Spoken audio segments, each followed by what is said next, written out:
Eu borrifei spray de pimenta naquela senhora que carregava a Virgem Maria, mas não imaginava o que iria acontecer em minha vida. Se inscreva no canal para acompanhar outras vidas que foram libertadas pela fé. Meu nome é Tadeu e há 3 anos eu era policial federal. Durante uma operação de dispersão de uma procissão que estava atrapalhando o trânsito, eu perdi a paciência com uma senhora que segurava uma imagem da Virgem Maria e se recusava a sair da rua. Sem pensar 2 vezes, disparei gás de pimenta diretamente na face da estátua, gritando que aquilo era superstição de gente ignorante. A multidão gritou horrorizada, mas eu sorri com satisfação. Naquele momento específico, eu me sentia como um gigante invencível diante da ignorância humana. O uniforme azul escuro da Polícia Federal era a minha armadura mais poderosa contra o que eu sempre considerava a superstição crônica que dominava as massas. A operação havia sido cuidadosamente planejada pelos nossos superiores para durar apenas 2 horas, dispersar a procissão religiosa que bloqueava a esplanada dos ministérios durante o horário crítico de rush matinal. Para mim, parecia uma missão extremamente simples, manter a ordem pública acima de tudo, inclusive dessas bobagens religiosas antiquadas que constantemente atrapalhavam o funcionamento eficiente da cidade moderna que Brasília deveria representar. A operação começou às 7 da manhã com um briefing no quartel-general. O Major Silva havia sido claro. A procissão não possui autorização para ocupar a via principal. Objetivo: redirecionar para as calçadas, mantendo o fluxo de veículos normal. Durante o trajeto até a esplanada, conversava casualmente com meus colegas sobre eventos similares. Lembram da manifestação dos aposentados ano passado? Comentei com o Cabo Santos. 15 minutos e estava tudo resolvido. Essas pessoas só entendem quando a autoridade fala mais alto. Santos apenas acenou, concentrado no trânsito. O soldado Pereira folheava os protocolos de dispersão pacífica.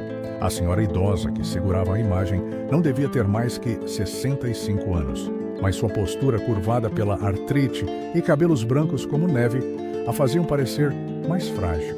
Usava um vestido azul claro, quase da mesma tonalidade do manto da Virgem que carregava contra o peito. Suas mãos calejadas, claramente de quem trabalhou pesado a vida inteira, tremiam enquanto sussurrava orações em latim que eu não compreendia. Observei o grupo por alguns minutos antes de me aproximar. Estudando a dinâmica social, havia uma hierarquia respeitosa. Jovens ajudavam idosos com imagens pesadas, crianças ficavam no centro para a proteção, homens caminhavam nas bordas como escolta informal. Era uma comunidade organizada, não uma multidão desordeira como antecipei. Quando finalmente me aproximei, tentei aplicar o protocolo padrão, tom respeitoso mais firme, explicação clara da situação legal, oferecimento de alternativas viáveis.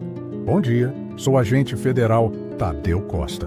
A procissão está ocupando via de trânsito importante durante rush matinal.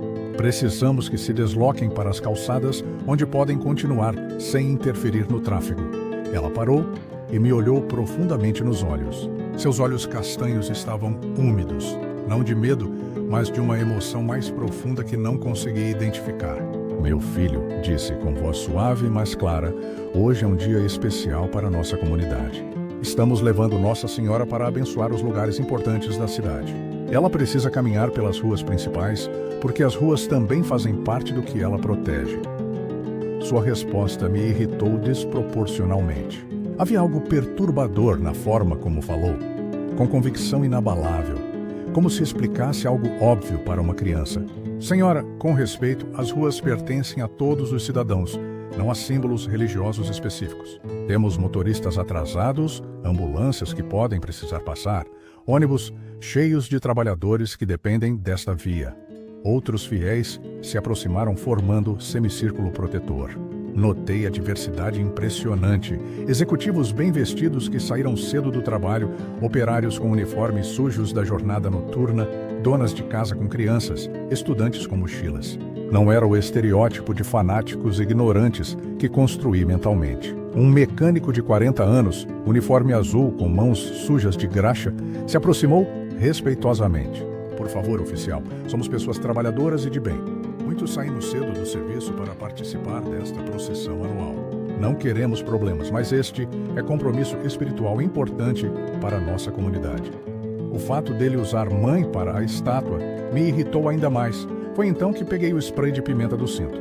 Santos e Pereira me olharam surpresos. Esse equipamento era para situações de perigo real, não para dispersar procissões pacíficas. Mas eu estava tomado por fúria irracional. Queria humilhar aquelas pessoas, quebrar sua fé primitiva, demonstrar que crenças supersticiosas não tinham poder contra a autoridade do Estado. Muito bem, vou contar até 3 para moverem esta procissão para as calçadas. Se não cooperarem voluntariamente, usarei os recursos legais disponíveis para fazer cumprir a lei. A tensão se tornou palpável. Conversas cessaram, crianças pararam de brincar, até o tráfego pareceu diminuir, como se a cidade segurasse a respiração. A senhora abraçou a imagem mais firmemente, como mãe protegendo o bebê de perigo mortal. Comecei contando, apontando o spray para a face da estátua. Os fiéis sussurraram orações mais intensamente, criando murmúrio constante. Algumas mulheres choravam silenciosamente, outras se ajoelharam no asfalto quente. Homens permaneceram de pé, músculos tensos, punhos cerrados, preparados para proteger famílias. 2, continuei, adrenalina aumentando perigosamente. A senhora me olhou uma última vez. Filho, vou orar por você porque não sabe o que está fazendo. 3, apertar o gatilho foi simultaneamente a coisa mais fácil e terrível que já fiz. O líquido saiu em jato concentrado, atingindo diretamente o rosto pintado da Virgem Maria. O gás se espalhou, criando nuvem tóxica que fez pessoas tossirem e recuarem. O líquido escorreu pela face serena como lágrimas químicas, manchando irreversivelmente a tinta azul e branca do manto cuidadosamente pintado, destruindo em segundos uma obra de arte criada com amor e devoção. O grito da senhora foi inesquecível. Não era dor física, mas de alma partida, como se eu tivesse profanado algo fundamental em sua compreensão de Deus. Ela caiu pesadamente de joelhos no asfalto áspero, sem se importar com a dor nos joelhos artríticos, tentando limpar o rosto danificado com a própria saia. Suas lágrimas se misturavam com o líquido químico enquanto repetia entre soluços: por que fez isso com ela? Por que machucou minha mãe? Os outros reagiram de formas tocantes. Alguns se ajoelharam ao lado, formando círculo protetor. Outros choravam abertamente, sussurrando orações desesperadas. As crianças, assustadas com a reação dos adultos, começaram a chorar também. Uma mulher de meia idade se aproximou com lágrimas, mas sem agressividade. Senhor, a imagem que atacou foi pintada pelo meu pai, que morreu há 2 anos. Minha mãe carrega essa virgem há 15 anos, em todas as procissões, porque foi o último presente que ele fez antes de partir. Essa informação me atingiu como soco no estômago. Não havia atacado o símbolo abstrato, mas objeto pessoal carregado de memórias familiares. Sempre fui um homem da razão, formado em Direito pela UNB, especializado em crimes contra o patrimônio. Vinha de família tradicional de Brasília, onde meu pai, delegado Francisco Costa, me ensinou que religião era ópio do povo. A lei é sua única verdade, dizia nos almoços dominicais, tudo mais é conversa de gente que não quer assumir responsabilidade. Essa educação moldou rigidamente minha visão de mundo. Durante a infância, enquanto colegas participavam de festas juninas e procissões, eu ficava lendo Carl Sagan e Richard Dawkins. Meus pais consideravam tempo bem aproveitado, longe das superstições que atrasam o desenvolvimento intelectual. Na universidade, era conhecido como o aluno que questionava qualquer referência religiosa. Lembro de debate com um colega católico. Como pode acreditar em virgem nascimento, ressurreição, milagres? Isso contraria tudo que a ciência nos ensina. Havia decorado todos os argumentos ateístas clássicos. Me sentia invencível nos debates. Conheci Jéssica no 4º período. Inteligente, pedagogia, mas frequentava a Igreja do Rosário. Vi como desafio intelectual. É questão de tempo até libertá-la dessas superstições, pensava. Durante namoro, emprestava livros científicos, discutíamos conceitos racionais. Quando decidimos casar em 2018, Jéssica sugeriu cerimônia religiosa. Para mim era inaceitável. Seria hipócrita e contraproducente. Seria legitimar exatamente o pensamento supersticioso que estamos superando. Com filhos Ana e Pedro, proibi qualquer influência religiosa. Batismo, primeira comunhão, rituais que pudessem contaminar suas mentes antes de desenvolverem capacidade crítica. Vocês terão acesso à genética, neurociência, física quântica. Seria desserviço expô-los a explicações primitivas. Jéssica tentava argumentar que exposição religiosa não prejudicaria desenvolvimento, mas eu sempre tinha contra-argumentos preparados. Naquela noite, após o incidente, cheguei energizado pela adrenalina. Jéssica preparava nosso jantar tradicional de terça, bife acebolado com arroz e feijão. Ana fazia matemática na mesa, Pedro brincava com blocos. Como foi o trabalho? Me perguntou rotineiramente. Interessante, respondi. Tivemos operação que acabou sendo mais educativa que esperava. Comecei contando como anedota engraçada, esperando aprovação. Tinha a senhora teimosa segurando a estátua da Virgem Maria, se recusando a cooperar. Expliquei sobre leis de trânsito, ofereci alternativas, mas ela insistia que a santa tinha direito de passar onde quisesse. Aí peguei o spray e borrifei na cara da estátua. Você tinha que ver quando o líquido escorreu pela face da santa. O silêncio foi profundo. Consegui ouvir o relógio marcando segundos. Pedro parou de brincar. Ana fechou o caderno devagar. Jéssica desligou o fogão e se virou com a expressão que nunca vira. Choque, decepção, medo. Você fez o quê, Tadeu? Ana ergueu os olhos do caderno. Borrifei gás de pimenta na cara da estátua. Repeti orgulhoso. Foi hilário. Finalmente alguém mostrou que superstições não têm poder contra a autoridade real. Tadeu, aquilo foi desrespeitoso, disse Jéssica com voz tremendo. Eram pessoas exercendo sua fé pacificamente. Não estavam machucando ninguém. Você não tinha direito de humilhá-las. Direito? Eu sou a autoridade. Essas pessoas precisam entender que vivemos no século XXI, não na Idade Média. Explode batendo o punho na mesa. Ana e Pedro se encolheram assustados. Ana se levantou juntando materiais.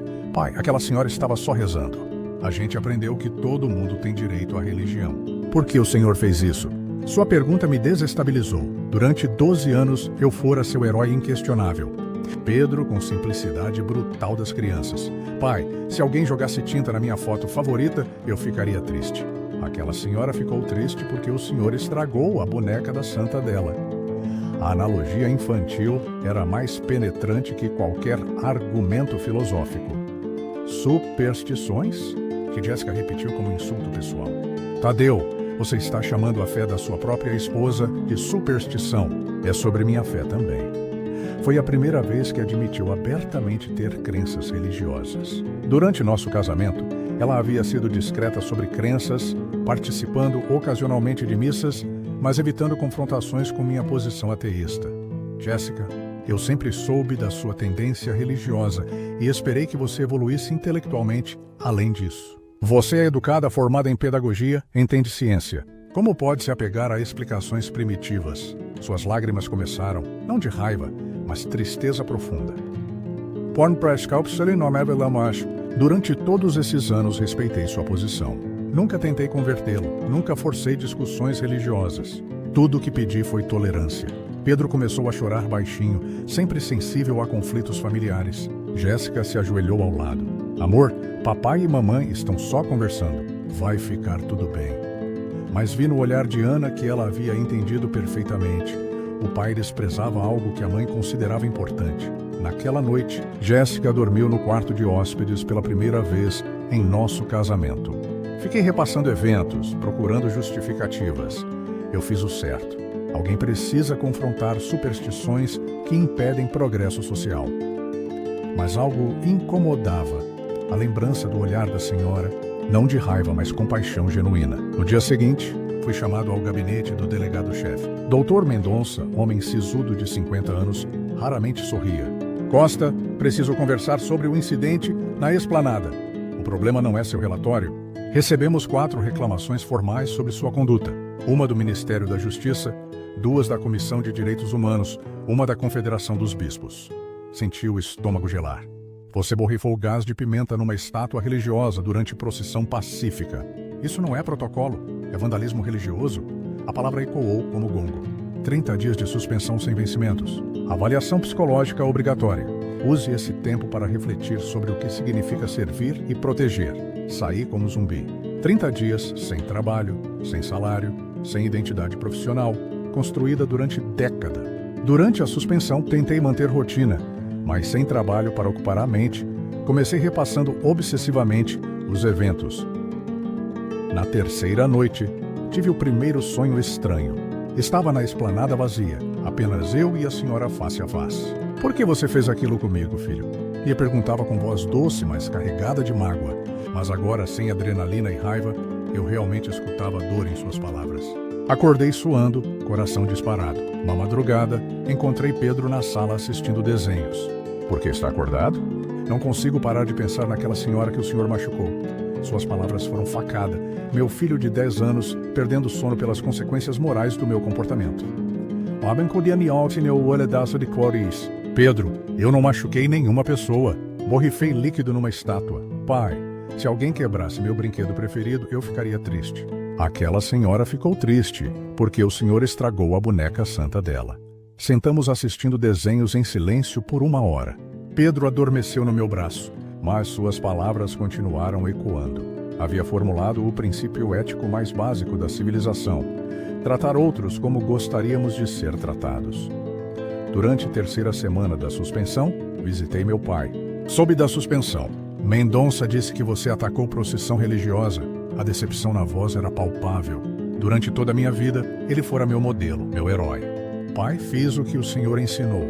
Impus ordem, mostrei que lei está acima de superstições. Tadeu, eu te ensinei a respeitar a lei. Não te ensinei a desrespeitar pessoas inocentes. Desde quando usamos gás de pimenta em estátuas para resolver infrações de trânsito? Você agiu como pirralho mimado, não como policial profissional. Sair da casa do meu pai foi uma das caminhadas mais difíceis da vida. O homem que sempre me apoiara havia finalmente admitido que eu estava errado. No 10º dia da suspensão, algo inesperado aconteceu. Caminhando pelo setor bancário sul, avistei a mesma senhora da procissão saindo de farmácia. Meu impulso foi fugir, mas ela me viu e caminhou em minha direção. Para minha surpresa, não demonstrou raiva. Bom dia, disse simplesmente. Meu nome é Maria das Graças. Sei quem você é. O policial que borrifou pimenta na face da minha Virgem Santíssima. Havia calma surreal na forma como disse isso. Eu sinto muito, consegui dizer. Primeiras palavras genuínas de desculpa. Sei que você sente, filho. Está escrito no seu rosto. Você não tem dormido bem, não é? Como sabia sobre minha insônia? Filho, quando a gente machuca alguém de verdade, isso volta para a gente. Você não atacou apenas estátua. Atacou a fé de centenas de pessoas. Agora essa dor está voltando para você. O que posso fazer? Perguntei. Primeira vez na vida adulta que admiti não saber resolver problema que criei. Pode começar pedindo perdão de verdade. Para Nossa Senhora e principalmente para você mesmo. Mas eu não acredito. Não precisa acreditar para pedir perdão, filho. Perdão é reconhecer que errou e querer fazer melhor. Ficamos conversando 20 minutos. Ela contou sobre a vida. Viúva há 3 anos, 3 filhos adultos, aposentada após 35 anos como professora. Falou sobre como a fé a sustentou durante momentos difíceis. Morte dos pais, problemas financeiros, doença do marido. Sabe por que carregava aquela imagem naquele dia específico? Não, respondi. Era 3º aniversário de morte do meu marido, Antônio. Estava levando Nossa Senhora para abençoar o túmulo dele, como faço todo ano. Aquela imagem foi pintada pelo próprio Antônio nos últimos meses de vida, último presente que me deu. Suas palavras me atingiram como martelo. Não havia atacado o símbolo abstrato, mas obra pessoal, criada por marido para a esposa, ritual de luto que viúva usava para manter conexão com 40 anos de casamento. Quando borrifou o gás, foi como profanar a própria memória do Antônio. Voltei completamente transformado. A conversa quebrou todas as barreiras intelectuais. Não havia como negar. Cometi crueldade desnecessária contra pessoas inocentes. Jéssica notou mudança. Aconteceu alguma coisa? Contei sobre o encontro, sobre a história da imagem pintada pelo marido morto. Pela primeira vez em semanas, vi esperança nos olhos de Jéssica. 2 dias depois, durante trabalho de rotina numa empresa suspeita de sonegação, senti dores no peito. No momento da dor, meus olhos fixaram numa pequena imagem de Nossa Senhora aparecida na mesa do contador. A visão desencadeou algo. A dor se multiplicou, como se meu corpo reagisse fisicamente à presença de símbolos religiosos. Chama ambulância, disse antes de desabar. No hospital de base, Dr. Carvalho, cardiologista de 60 anos, explicou após exames. Cardiomiopatia de estresse, síndrome do coração partido. Condição onde o coração perde capacidade de bombear sangue desencadeada por estresse emocional extremo. Síndrome do coração partido. O nome soava poético para algo aterrorizante. Jéssica chegou com Ana e Pedro, olhos vermelhos de chorar. Durante horas em observação, refleti sobre as palavras do médico. Que estresse emocional eu carregava capaz de quebrar literalmente meu coração? A resposta veio na madrugada. Dissonância entre quem sempre pensei ser e quem havia me revelado. Durante a vida adulta, construí identidade como homem da razão, defensor da justiça, protetor de inocentes. Mas no dia da procissão, tornei-me exatamente o oposto, opressor, atacando inocentes. Recebi alta com medicações e recomendação de resolver conflitos emocionais pendentes. Mas dores continuaram aparecendo sempre que via imagens religiosas. Jéssica notou. Suas dores começam quando vê algo relacionado à igreja. Era como se meu corpo desenvolveu alergia física ao sagrado. 3 semanas depois, durante discussão sobre levar crianças à missa, senti a pior dor. Tadeu, você não pode continuar proibindo nossos filhos de ter vida espiritual só porque tem medo de enfrentar o que fez, disse Jéssica, me confrontando diretamente. Medo? Não tenho medo de nada. Apenas não quero que sejam contaminados por superstições. E como exatamente o mundo é, Tadeu? E Jéssica gritou pela primeira vez. É lugar onde homens atacam senhoras por carregarem estátuas? Foi então que a dor explodiu com intensidade devastadora. Caí no chão da cozinha, a visão escurecendo. Tadeu! Jéssica gritou, ajoelhando ao meu lado. Ana, chama a ambulância! Enquanto eu esperava socorro, deitado com Jéssica, segurando minha cabeça, uma raiva profunda me consumiu. Não de Deus, mas de mim mesmo. Sabia que minha arrogância me levara até ali, mas orgulho não permitia admitir. Durante o trajeto para o hospital, entre morfina e desespero, uma revolta existencial me dominou. Se você existe, murmurei para o teto da ambulância, então se manifesta. Prova que é real. Se não existe, me deixa morrer e acabar com essa farsa. Era simultaneamente desafio, provocação final e pedido desesperado. No hospital, Dr. Carvalho foi grave. Sua cardiomiopatia evoluiu para a condição mais grave. Coração funciona com 30% da capacidade normal. Risco real de insuficiência cardíaca, permanente se não neutralizarmos a causa do estresse. Insuficiência cardíaca permanente aos 35 anos. Palavras soaram como sentença de invalidez. Prematura, durante a segunda noite, sozinho no quarto escuro, enfrentei verdade brutal. Eu estava morrendo das consequências das próprias escolhas. Minha arrogância, crueldade, recusa em aceitar responsabilidade. Tudo literalmente matando meu coração. Imaginei Ana e Pedro sem pai, Jéssica viúva, tendo que explicar que marido morreu, porque não conseguiu pedir desculpas. Era morte patética por orgulho, não como herói, mas como homem que preferiu morrer a admitir erro. Às 13h30 da manhã, algo se quebrou completamente. Não foi revelação espiritual, foi puro desespero humano. O orgulho que me sustentara durante vida adulta finalmente se esfacelou. Por favor. Sussurrei para o teto sem saber para quem falava. Não quero morrer assim. Não quero que meus filhos lembrem de mim como homem que morreu de ódio. Lágrimas escorreram, primeiras verdadeiras desde a infância. Não sei se você existe, mas se existe, peço perdão. Não por mim, porque não mereço, mas por eles, Jéssica, Ana, Pedro, Dona Maria das Graças. Foi minha primeira oração genuína, quebrada, hesitante, mas real. A armadura de arrogância finalmente tinha rachadura. Através dessa abertura, permiti pela primeira vez a possibilidade de estar errado sobre tudo. Não houve respostas imediatas, sinais celestiais ou sensações místicas.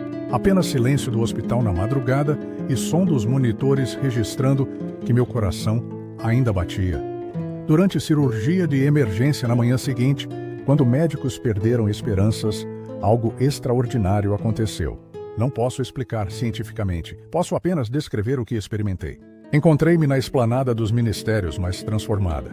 Não havia prédios, apenas planície infinita de grama verde, sob céu azul mais puro que já vira. Dona Maria das Graças estava lá com centenas de pessoas, todos me olhando com compaixão. Você finalmente veio até nós, disse ela. Finalmente você veio. Você está escolhendo, respondeu voz feminina suave. Virei e vi mulher de manto azul irradiando luz. Soube imediatamente. Nossa Senhora, levanta, filho, disse, estendendo mão de luz. Não vim para ser adorada. Vim dar uma escolha. Que escolha? Entre orgulho e perdão. Entre morrer defendendo arrogância ou viver aprendendo humildade. Entre carregar para sempre o peso do que fez ou permitir que seja tirado dos seus ombros. Machuquei pessoas inocentes, disse carregado de culpa. Como posso ser perdoado? Perdão não é sobre merecer, é escolher deixar amor ser maior que erro, respondeu colocando mão no meu peito onde dor fora mais intensa. Suas palavras penetraram de forma que nunca experimentei. Verdades, falando diretamente ao coração. Mas eu não acredito. Não precisa acreditar para ser curado. Precisa apenas escolher parar de carregar sozinho peso grande demais. Compreendi algo fundamental. Havia confundido força com dureza, sabedoria com ceticismo. Havia construído identidade baseada em ser superior às fraquezas humanas como fé, esperança, vulnerabilidade. O que preciso fazer? Aceitar que é humano, que cometer erros não te torna irredimivelmente mal. Aceitar que precisa dos outros, família, comunidade, até de mim. Quando disse isso, senti cordas invisíveis sendo cortadas no peito. Não era dor dessa vez, mas peso sendo removido. Sinto muito, disse com arrependimento genuíno, por ter machucado Dona Maria das Graças, por ter profanado algo sagrado, por ter sido cruel quando devia ser compassivo. Sei que sente. Agora terá a oportunidade de mostrar que mudou de verdade. Como? Voltando para a família que precisa de você, para trabalho onde pode proteger pessoas em vez de humilhá-las. Então acordei. Primeiro som foi bip dos monitores. Segundo foi Dr. Carvalho. Sinais vitais normalizaram completamente durante a cirurgia. Inexplicável do ponto de vista médico. Jéssica segurava minha mão, rosto iluminado de alívio. Como se sente? Diferente. Completamente diferente. Era verdade. Dor no peito desapareceu, ansiedade evaporou, raiva se transformou em paz. Pela primeira vez desde procissão, me senti em paz comigo mesmo. Durante a recuperação, a enfermeira Socorro trouxe pequena imagem de Nossa Senhora que disse ter encontrado no bolso do meu uniforme. Não sabia como chegar lá. Quando toquei, experimentei paz profunda me envolvendo. Saí do hospital 3 dias depois, transformado de forma que nem eu compreendia. Primeira coisa foi procurar Jéssica na cozinha. Jéssica, preciso te pedir perdão sincero. Durante todos esses anos, desrespeitei sistematicamente sua fé. Zombei cruelmente das suas crenças e, pior, proibi nossos filhos de explorarem sua própria espiritualidade. Estava completamente errado. Jéssica chorou de alívio. Sempre soube que você era bom por baixo da dureza artificial. Só esperava que descobrisse essa verdade. Ana e Pedro entraram naquele momento. Crianças, venham aqui. Papai precisa pedir desculpas também. Quando os abracei, senti conexão que havia sido bloqueada por anos de rigidez emocional. Pai, o senhor está diferente, disse Ana timidamente. Estou mesmo, amor. E uma das coisas que mudaram é que não vou mais proibir vocês de terem a vida espiritual que quiserem. Se querem ir à igreja com a mamãe, podem ir. Se querem rezar antes das refeições, podem rezar. Se querem fazer primeira comunhão, vamos providenciar. O sorriso que iluminou o rosto de Ana valeu mais que qualquer congratulação profissional. Pedro, sempre mais reservado, apenas acenou, mas vi em seus olhos que também havia sentido a mudança. Mas sabia que reconciliar com família era apenas primeiro passo. Precisava encontrar Dona Maria das Graças e comunidade para pedir perdão publicamente. Jéssica me ajudou a localizar Dona Maria das Graças através da paróquia da Igreja do Rosário. Quando liguei para marcar encontro, sua voz carregava alegria genuína. Tadeu, meu filho, estava esperando sua ligação. Domingo que vem tem missa das 10 seguida de confraternização no salão paroquial. Muitas pessoas da procissão estarão lá. Seria boa oportunidade. Domingo chegou mais rápido que esperava. Jéssica, Ana e Pedro me acompanharam à Igreja do Rosário. Primeira vez numa igreja como adulto. O ambiente me pareceu estranho e familiar, como lugar que deveria conhecer, mas do qual me mantivera deliberadamente distante. Durante missa, observei pessoas ao redor, famílias inteiras, idosos sozinhos, jovens casais, pessoas de todas as classes unidas pela mesma busca espiritual. Reconheci várias faces da procissão, o mecânico que pedira paciência, a jovem que disse que oraria por mim, 2 ou 3 idosos que estavam próximos de Dona Maria das Graças. Alguns me reconheceram também, mas em vez de hostilidade, vi curiosidade cautelosa. Após missa, durante confraternização, pedi ao padre Roberto se podia falar com a comunidade. Ele aceitou imediatamente. Levantei com pernas trêmulas, sentindo todos os olhares voltados para mim. Durante carreira policial, havia falado em público inúmeras vezes, mas nunca me senti tão exposto e vulnerável. Meu nome é Tadeu Costa. Há algumas semanas era o policial federal que atacou a procissão de vocês na esplanada dos ministérios. Borrifei gás de pimenta na face da imagem de Nossa Senhora que Dona Maria das Graças carregava. Murmúrio percorreu o salão. Algumas pessoas pareciam lembrar do incidente, outras ouviam pela primeira vez. Vim pedir perdão publicamente pelo que fiz. Não tenho desculpas para minha conduta. Agi com crueldade desnecessária contra pessoas, exercendo pacificamente sua fé. Usei minha autoridade para humilhar Dona Maria das Graças, num momento em que homenageava a memória do marido falecido. Minha voz tremeu ao mencionar o marido de Dona Maria das Graças. A imagem dela tentando limpar o gás de pimenta do rosto da Virgem ainda me assombrava. Sempre me orgulhei de ser homem da lei, alguém que protegia inocentes, mas naquele dia tornei-me exatamente o oposto. Usei lei para oprimir pessoas inocentes. Traí tudo em que sempre disse acreditar sobre justiça. Nas últimas semanas, as consequências dos meus atos quase me custaram a vida. Desenvolvi problemas cardíacos graves causados pelo estresse emocional de carregar culpa que não conseguia admitir. Quase morri, e se isso tivesse acontecido, teria morrido como homem que escolheu orgulho em vez de humildade. Algumas pessoas no salão começaram a chorar silenciosamente. Jéssica segurou minha mão, me dando força para continuar. Durante recuperação no hospital, tive experiência que não posso explicar cientificamente, mas que mudou fundamentalmente quem sou. Encontrei-me com Nossa Senhora e ela me ensinou que perdão não é sobre merecer, mas sobre escolher deixar amor ser maior que erro.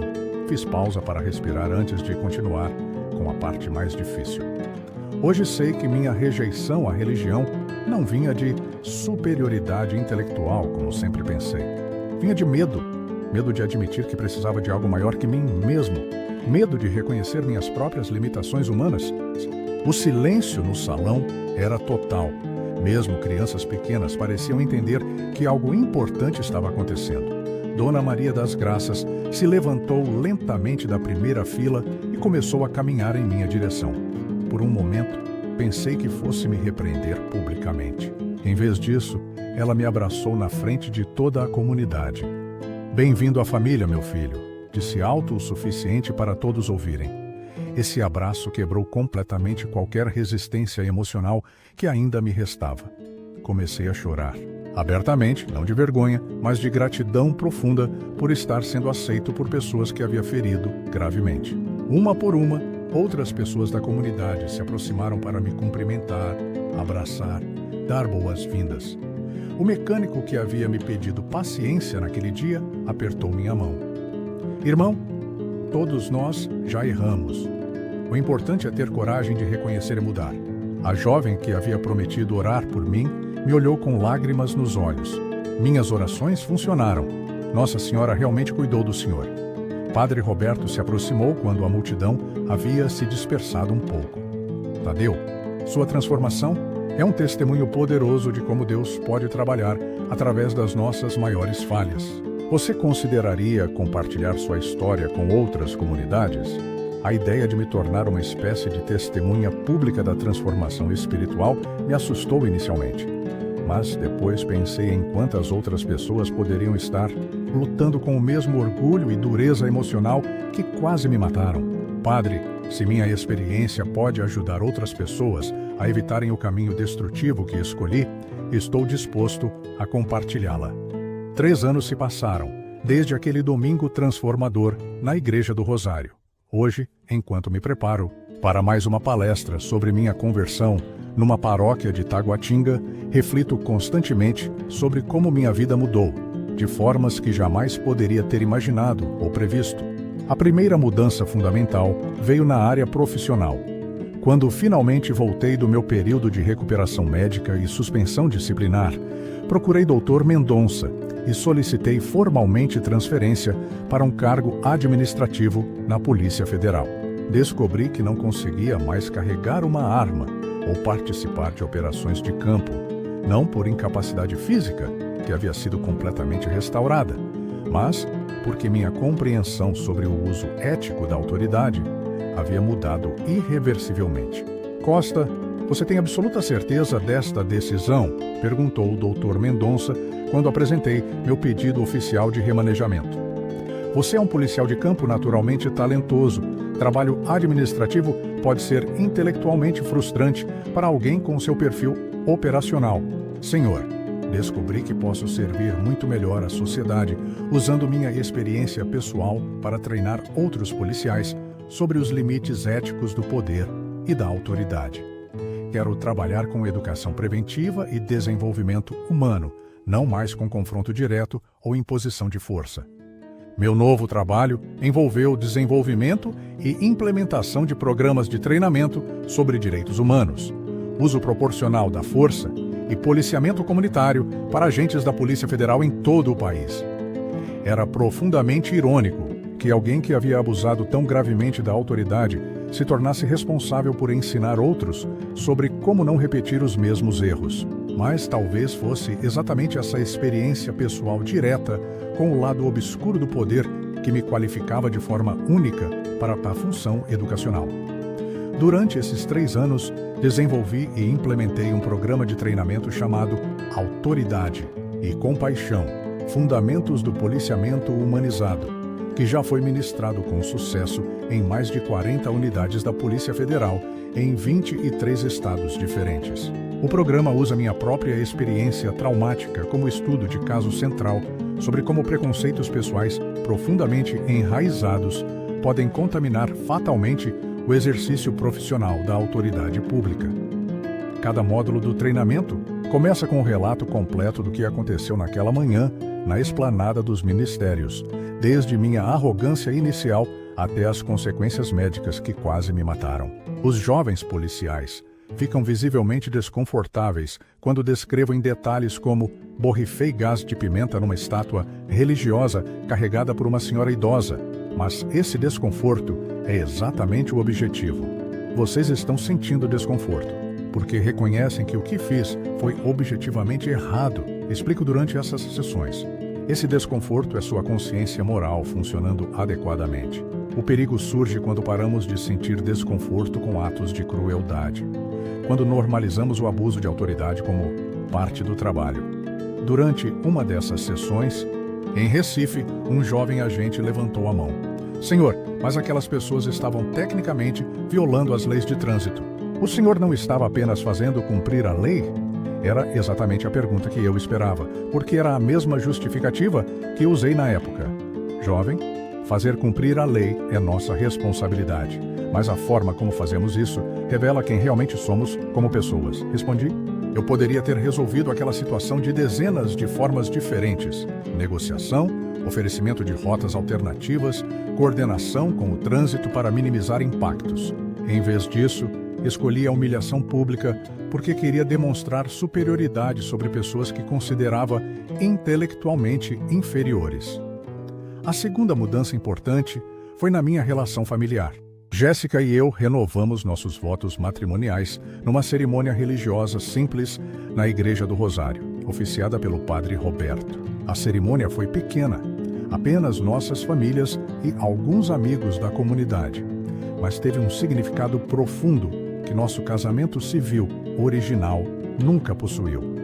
Durante a renovação dos votos, quando Padre Roberto perguntou se eu prometia amar e respeitar Jéssica. Na alegria e na tristeza, na saúde e na doença, minhas palavras saíram carregadas de um entendimento que eu não possuía aos 26 anos. Sim, prometo, disse olhando nos olhos dela, e prometo especialmente respeitar sua fé e apoiar sua vida espiritual. Ana e Pedro finalmente fizeram suas primeiras comunhões, com Dona Maria das Graças servindo como madrinha espiritual de ambos. Ver meus filhos vestidos de branco, caminhando solenemente em direção ao altar para receber a Eucaristia pela primeira vez, foi uma das experiências mais emocionantes da minha vida. Pai, obrigada por me deixar conhecer Jesus, disse Ana na véspera da sua primeira comunhão, me abraçando forte antes de dormir. Suas palavras me lembraram dolorosamente de quantos momentos preciosos eu havia perdido durante os anos em que meu orgulho intelectual me impediu de participar da vida espiritual da minha própria família. Pedro, Agora com 13 anos, desenvolveu um interesse especial por trabalho social e frequentemente me acompanha quando vou visitar Dona Maria das Graças, que aos 70 anos ainda organiza atividades de caridade na sua comunidade. Pedro tem vocação para ajudar os outros. Observou Dona Maria das Graças num desses encontros. Ele herdou do pai a força para lutar pela justiça, mas também aprendeu a temperar essa força com compaixão. A terceira mudança foi profundamente pessoal. Desenvolvi uma vida de oração que teria sido absolutamente impensável 3 anos atrás. Não me tornei um católico fervoroso da noite para o dia. Minha transformação foi gradual e cheia de dúvidas. Mas aprendi que fé não é sobre certeza absoluta. É sobre escolher confiar mesmo na incerteza, sobre encontrar paz numa relação com algo maior que nossa compreensão limitada. Todas as manhãs, antes de sair para o trabalho, passo alguns minutos em silêncio diante da pequena imagem de Nossa Senhora que a enfermeira Socorro me trouxe no hospital. Não são orações elaboradas ou rituais complexos, é apenas um momento de gratidão, sincera e de pedido por sabedoria para usar bem o dia que se inicia, Jéssica. Muitas vezes me encontra nesses momentos de oração matinal. Nunca imaginei que veria você assim, disse ela certa manhã, parada na porta do nosso quarto, observando-me ajoelhado diante da pequena estátua. Você parece em paz consigo mesmo, de uma forma que nunca vi antes em todos os nossos anos juntos. Ela estava absolutamente certa. A paz que sinto agora é qualitativamente diferente de qualquer satisfação que obtive através de conquistas profissionais ou vitórias intelectuais no passado. É uma paz que vem de estar genuinamente alinhado com meus valores mais profundos, de não ter que carregar constantemente o peso devastador de contradições internas. Mas talvez a mudança mais significativa e simbolicamente poderosa seja o trabalho que desenvolvi como consultor de segurança para eventos religiosos. É uma ironia que não passa despercebida por ninguém que me conhece. O homem que atacou uma procissão religiosa agora trabalha profissionalmente, protegendo eventos similares por todo o Distrito Federal e cidades vizinhas. Como você foi parar nessa área específica? Perguntou um colega da Polícia Federal quando soube do meu trabalho paralelo. Descobri que quando você entende realmente o valor profundo de algo, desenvolve uma urgência natural de protegê-lo, respondi. Hoje compreendo que eventos religiosos não são apenas superstição organizada como pensava antes. São momentos sagrados em que comunidades inteiras se reúnem para celebrar aquilo que consideram mais importante e transcendente. Proteger esses momentos é proteger a própria essência da liberdade religiosa. Durante esses 3 anos, trabalhei na segurança de mais de 80 eventos religiosos, dezenas de procissões, novenas, romarias, festivais, celebrações especiais. Cada evento me lembra inevitavelmente da procissão que ataquei, mas agora essa lembrança não traz culpa destrutiva, traz propósito construtivo. Cada família que posso ajudar a participar seguramente de um evento religioso é uma pequena reparação pelo dano irreversível que causei naquele dia. O trabalho envolve coordenação com autoridades locais, planejamento de rotas que minimizem impacto no trânsito, provisão de primeiros socorros, comunicação com mídia quando necessário. Mas a parte mais importante é a atitude, tratar cada evento com o respeito e dignidade que merece, reconhecendo que para os participantes aquilo não é apenas uma atividade social, mas uma expressão fundamental de suas identidades espirituais. Há 6 meses, durante a organização da segurança para a festa de Nossa Senhora Aparecida em Planaltina, uma situação especialmente significativa ocorreu.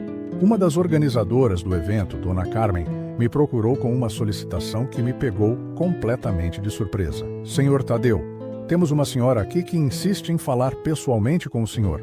Diz que se conhecem muito bem, era Dona Maria das Graças, agora com cabelos completamente brancos e caminhando com uma bengala discreta, mas ainda com aquele sorriso caloroso que havia me recebido de volta à comunidade 3 anos antes. Tadeu, meu filho, vim fazer um pedido muito especial, disse ela segurando minhas mãos com as suas, agora mais frágeis devido à idade avançada, mas ainda transmitindo uma força espiritual impressionante. Quero que você carregue uma das imagens na procissão deste ano. Especificamente, quero que carregue uma imagem de Nossa Senhora, como um símbolo completo e público da sua transformação. A sugestão me deixou sem palavras por vários segundos. Carregar uma imagem religiosa numa procissão seria o oposto exato e simbólico do que eu havia feito 3 anos antes. Seria uma declaração pública de que minha transformação era não apenas genuína, mas permanente e irreversível. Dona Maria, eu ficaria profundamente honrado, respondi, sentindo lágrimas se formarem nos meus olhos. Seria um privilégio carregar Nossa Senhora depois de tudo o que aconteceu.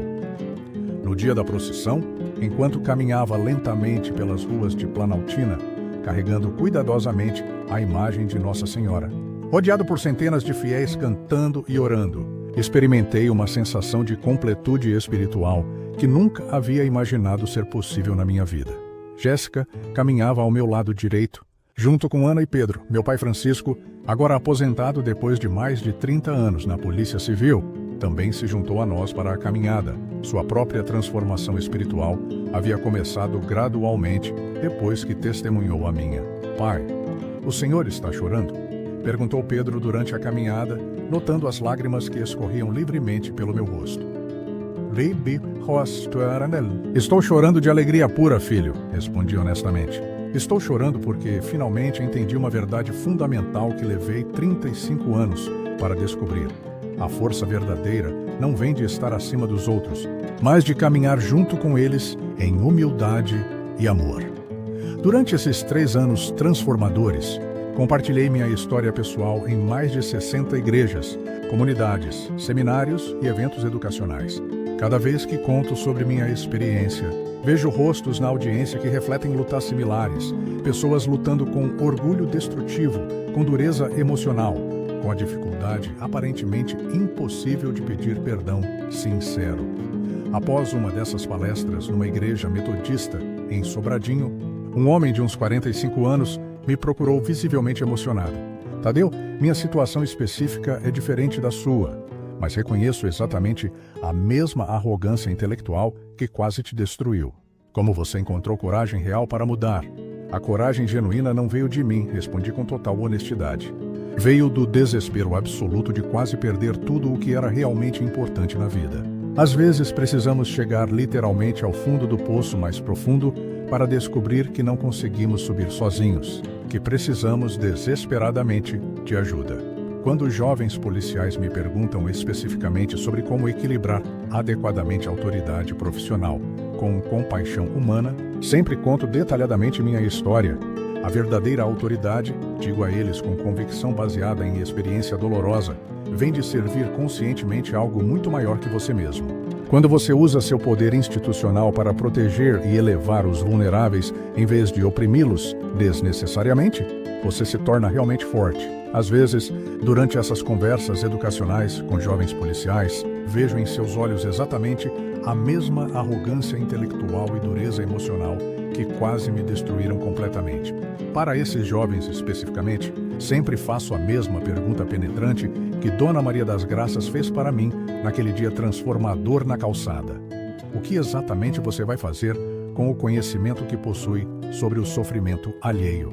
É uma pergunta que continuo fazendo para mim mesmo todos os dias, porque descobri que transformação real e duradoura não é um evento único e dramático. É uma escolha diária e constante de escolher amor consciente em vez de medo defensivo, compaixão ativa em vez de julgamento destrutivo, humildade genuína em vez de orgulho cego. Minha relação pessoal com Nossa Senhora permanece íntima e profundamente pessoal. Não é baseada em doutrinas teológicas complexas ou rituais elaborados que eu ainda não compreendo completamente, mas numa gratidão simples e diária por ter recebido uma segunda chance real de ser o marido que Jéssica merecia, o pai que Ana e Pedro precisavam, e o ser humano que eu sempre deveria ter sido. Recentemente, comecei a trabalhar com um projeto especial que me enche de propósito. Visitas regulares a presídios para conversar com policiais que foram presos por abuso de autoridade.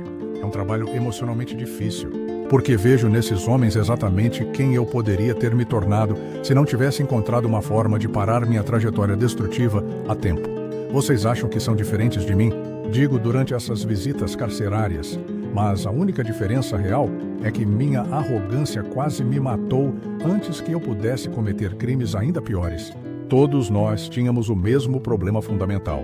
Confundimos autoridade com superioridade pessoal. Um ex-delegado que está cumprindo pena por tortura me disse recentemente: Tadeu, Eu assisti sua palestra na TV e pensei que era propaganda religiosa barata. Mas quando você apareceu aqui pessoalmente para conversar conosco, percebi que sua transformação é real. Como posso encontrar o que você encontrou? Primeiro você precisa parar de tentar se justificar, respondi. Durante meses, gastei energia tentando provar que estava certo em atacar aquela procissão. Só comecei a me curar quando finalmente admiti que estava completamente errado. Segundo, você precisa aceitar que precisa de ajuda, de Deus, da família, da comunidade. Ninguém se transforma sozinho. O trabalho no presídio me lembra constantemente de como a linha entre redenção e destruição total pode ser surpreendentemente fina. Se Dona Maria das Graças não tivesse me abordado naquela calçada, se Jéssica não tivesse persistido comigo apesar de tudo, se minha família não tivesse me apoiado durante a crise cardíaca, eu poderia facilmente ter escalado para violências ainda piores. Durante uma dessas visitas, um jovem policial militar que estava preso por agressão fatal me fez uma pergunta que me acompanha até hoje. Senhor Tadeu, às vezes sinto que fiz coisas tão terríveis que não mereço perdão. Como você lida com isso? A pergunta me trouxe de volta àquela noite no hospital, quando sussurrei minha primeira oração desesperada. Filho, eu descobri que perdão não é sobre merecer ou não merecer. É sobre escolher parar de carregar um peso que está nos matando lentamente. Quando você se agarra à culpa como se fosse sua identidade, você não está sendo nobre, está sendo egoísta, porque está se recusando a se curar e ajudar outros. Essas conversas no presídio também me ajudam a manter perspectiva sobre minha própria jornada. Quando começo a me sentir orgulhoso da minha transformação, lembro-me de que ainda sou o mesmo homem que foi capaz de uma crueldade gratuita contra uma senhora idosa. A capacidade para o mal ainda existe dentro de mim. A diferença é que agora estou vigilante contra ela. Jéssica frequentemente me acompanha nessas visitas carcerárias. Você sabe por que faço questão de ir junto? Ela me perguntou recentemente. Para lembrar você de que não está sozinho nessa missão e para lembrar esses homens de que existe vida real esperando por eles quando saírem, se escolherem mudança genuína. Ana, agora com 15 anos, expressou interesse em estudar direito com foco em direitos humanos.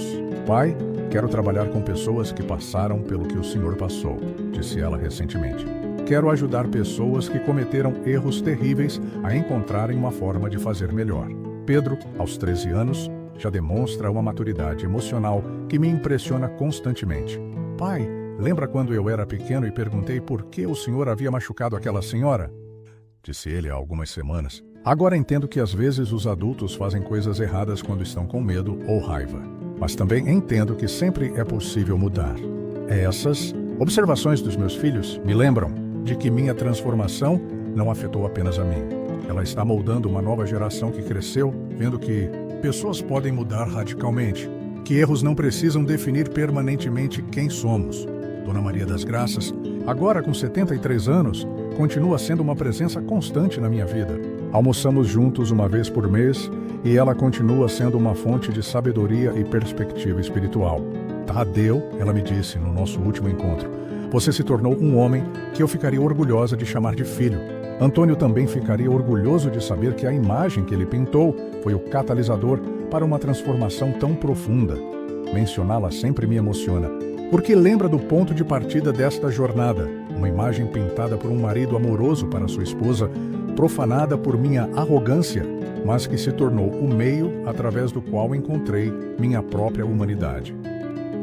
O programa Autoridade e Compaixão continua crescendo. No último ano, fomos convidados a apresentá-lo em academias de polícia em outros países: Colômbia, México, Argentina. Descobri que os problemas de abuso de autoridade e arrogância institucional são universais, mas também são universalmente curáveis quando abordados com honestidade e humildade. Durante uma dessas apresentações internacionais em Bogotá, um jovem policial colombiano me fez uma pergunta que resumiu perfeitamente o que aprendi. Senhor Costa, qual é a diferença mais importante entre o homem que você era e o homem que você é hoje? A diferença mais importante, respondi após reflexão cuidadosa, é que antes eu acreditava que minha força vinha de estar separado e acima dos outros. Hoje sei que minha força real vem de estar conectado e caminhando junto com os outros. Antes eu via diferenças como ameaças. Hoje vejo diferenças como oportunidades de aprender e crescer.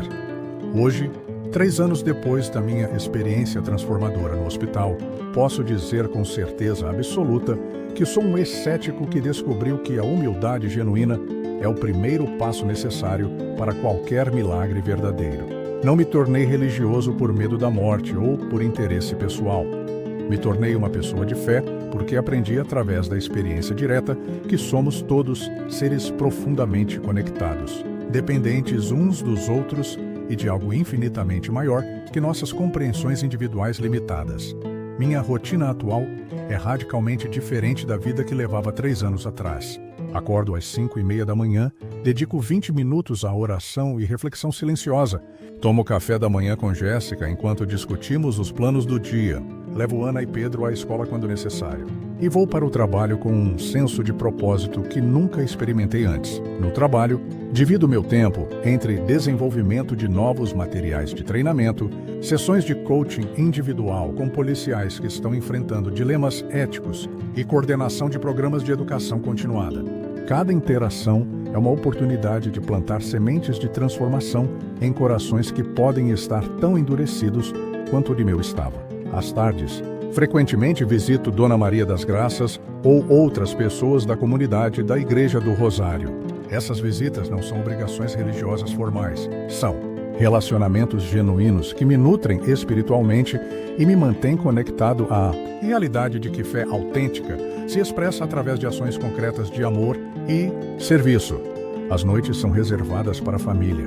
Jantamos juntos todas as noites, um ritual que Jéssica instituiu e que eu agora valorizo enormemente.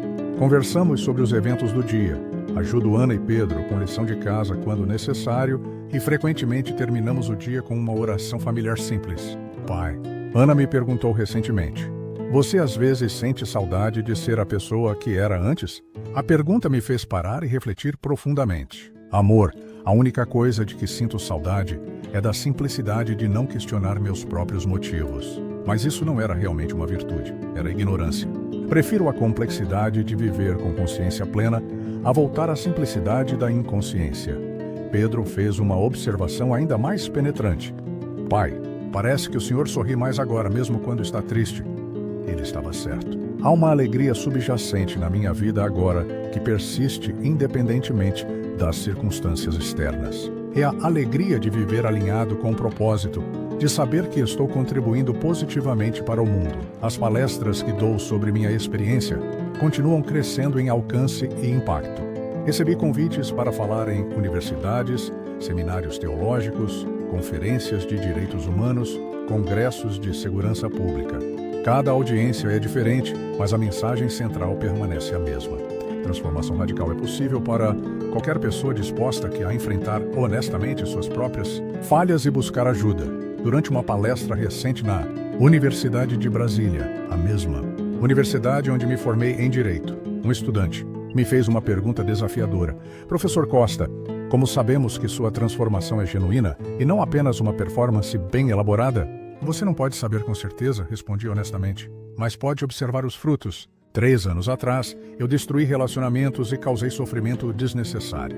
Hoje, trabalho diariamente para construir relacionamentos e aliviar sofrimento. A árvore é conhecida pelos seus frutos e cada pessoa pode julgar por si mesma se os frutos da minha vida atual são melhores que os frutos da minha vida anterior. A pergunta mais difícil que recebo regularmente é sobre como lidar com a culpa residual. Sr. Costa, mesmo depois de toda a sua transformação, você ainda sente culpa pelo que fez? A resposta é complexa. Sim, ainda sinto tristeza profunda pelo sofrimento que causei. Mas aprendi a diferença entre culpa destrutiva e remorso construtivo. Culpa destrutiva me paralisa e me torna inútil. Remorso construtivo me motiva a trabalhar mais arduamente para fazer a diferença positiva. Minha relação com a Polícia Federal também evoluiu de formas inesperadas. Dr. Mendonça, que me suspendeu 3 anos atrás, agora frequentemente me consulta sobre casos complexos, envolvendo questões éticas. Costa, ele me disse recentemente, sua experiência, por mais dolorosa que tenha sido, tornou você um recurso valioso para a nossa instituição. Você entende tanto o potencial para abuso quanto o caminho para a redenção. Trabalho como consultor de segurança para eventos religiosos me trouxe insights únicos sobre a diversidade da experiência espiritual brasileira. Trabalhei com católicos, protestantes, espíritas, umbandistas, budistas, cada grupo com suas próprias tradições e necessidades específicas. Essa exposição ampliou enormemente minha compreensão e respeito pela diversidade religiosa. O que mais me impressiona no seu trabalho, observou um pastor evangélico após um evento que organizamos juntos, é que você consegue proteger nossa celebração sem tentar nos converter ao catolicismo e consegue fazer isso de forma genuína, não apenas política. Esse comentário me fez perceber que minha transformação também incluiu aprender a respeitar caminhos espirituais diferentes do meu próprio. Olhando para o futuro, vejo minha missão expandindo ainda mais. Estou escrevendo um livro sobre minha experiência, não para glorificar minha transformação, mas para oferecer esperança concreta a outras pessoas que se sentem presas em padrões destrutivos de comportamento. O título provisório é Do Orgulho à Graça. Como quase morri de arrogância e encontrei vida na humildade. Jéssica está me ajudando com a edição e Dona Maria das Graças contribuiu com um prefácio que me fez chorar quando li pela primeira vez. Este livro, ela escreveu, é o testemunho de que Deus pode escrever linhas direitas mesmo com letra torta. Tadeu começou como meu perseguidor e se tornou meu filho espiritual. Se isso é possível, qualquer transformação é possível. Você já se sentiu assim também? Já carregou um peso que parecia grande demais para uma pessoa carregar sozinha? Já se encontrou preso em padrões de comportamento que sabia serem destrutivos, mas não conseguia parar? Já teve que enfrentar a terrível realização de que causou sofrimento desnecessário a pessoas inocentes? Talvez no fim, todos estejamos buscando a mesma coisa que encontrei naquele salão paroquial 3 anos atrás. O abraço caloroso de uma comunidade que nos aceita completamente, apesar dos nossos erros mais graves, que nos oferece uma segunda chance genuína de recomeçar, que nos ensina através do exemplo vivo que nunca é tarde demais para escolher conscientemente ser uma versão melhor e mais compassiva de nós mesmos.